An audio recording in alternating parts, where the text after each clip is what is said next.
I'm Tigerhite, and I'm here to make WWE Smackdown and Pro Wrestling majestic again. Overall, it was a fine show. There were good matches, I liked a lot of it, but at the same time, it felt very throwaway. Now, also, is next week just a highlight show? If it is, then my idea is going to go through. I'm probably going to do it anyway, so it doesn't matter. But I just want that clarification. Because Aldis was really making a lot of matches for New Year's Revolution, which is happening on the 5th. So I'm just not sure if anything is happening next week or not. I know Raw isn't having anything. I don't believe NXT is having anything. I know AEW is. Impact is not. I know that. And I'm just not sure about SmackDown. I'm not sure if it was just me being lazy or what have you, but our first thing was AJ Styles kicking off the show. He is facing Solo Sikoa in the main event, so you'll see this picture again. LA Knight comes out, then Randy Orton, all talking about one thing, and that is facing Roman Reigns for the Universal Champion at Royal Rumble. That was it. So Nick Aldis comes out and makes the three-way for New Year's Revolution. I think that is appropriate. AJ Styles had his explanation on why he attacked LA Knight after, and it did make sense. So all of that encompassing, very short and sweet, simple to the point, but also done very well. And I'll give it an Orange Cassidy thumbs up. It feels a little rushed, but at the same time, they want to get AJ Styles back in that main event scene, so I understand why this felt as rushed as it was. So we have Bianca Belair, Shotzi, Michin, and Zelina Vega taking on all of the active members, not injured members of Damage Control in the Halloween Chaos 8-woman tag. Essentially Pillar and Plunder. Was it a fun Pillar and Plunder? Yeah. I don't hate all hardcore wrestling. Sometimes it's fine, but other times it's too much. And I think this one is it was a perfect balance of that hardcore crazy train wreck and wrestling, and this is how it works. So Alba Fire and Isla Dawn make their return, and they were talking about, the curse of the tag team champions. So I'm like, okay, I'm assuming they want to go for the tag team champions, but no, they attacked the Kabuki Warriors. Why didn't they attack the baby faces? So weird. Like all the oogly boogly magical shit, that's heel, right? They were portrayed as heels. And also, as they were making their return from the big boxes, there was like ominous, spooky music. So what the hell are we doing?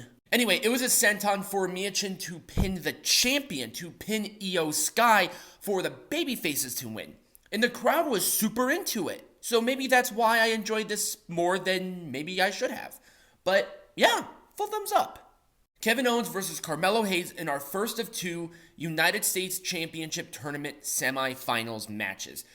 And I liked how they did this where Kevin Owens went up to the main roster and challenged John Cena, and Carmelo's path is somewhat similar, except without the NXT champion. And it was a stunner for the win, fun match, get Carmelo out of the tournament. He shouldn't have been in it in the first place, not because he doesn't deserve it, it's because he's already in a rivalry. So it's just kind of a weird juxtaposition that Hayes is kind of being more of a heel on NXT, but then on SmackDown, he is a clear and definite babyface. Sort of weird. I like the match. Orange Cassidy thumbs up. I totally forgot about this match for some reason. Dragon Lee versus Butch for the NXT North American Champion. Once again, the title is being defended. It's just devaluing the more and more you defend it. I'm sorry, I'm putting my foot down as it relates to that opinion, because look at how all these other champions feel. Look at the Universal Champion, the United States Champion. They feel more prestigious. Why? Because you're limiting how many times they're defended. It means that there is an actual reason to be uber prepared to face the champion. It's the final boss. The final boss does not wrestle every week. You want to, that is the prize, is that championship. It's perceived value, and defending it 1,000 times is not valuable. Anyway, it was a kind of an indie-rific match. I might make a separate video about this as it relates to how people perceived the match, but I will at least only give you the review. I liked the match, personally. Just like the AEW matches, indie-rific. Sometimes they're fun. AEW just does it too much. And it was Operation Dragon for Dragon Lee to win. Orange Cassidy thumbs up. Bobby Lashley versus Santos Escobar in the other United States Championship Tournament semifinals match. It was a fun match. The ending was kind of weird because the kick looked botched and then the pin was kind of awkward. So there were two masked guys who attacked the Street Profits. Bobby Lashley got distracted, which led to the finish. The actual people that did the attack, who were under the masks, were Angel Garza and Humberto Carrillo. They are aligning themselves with Santos. Perfect. I think that is a great way to reintroduce Angel and Humberto back into the main roster.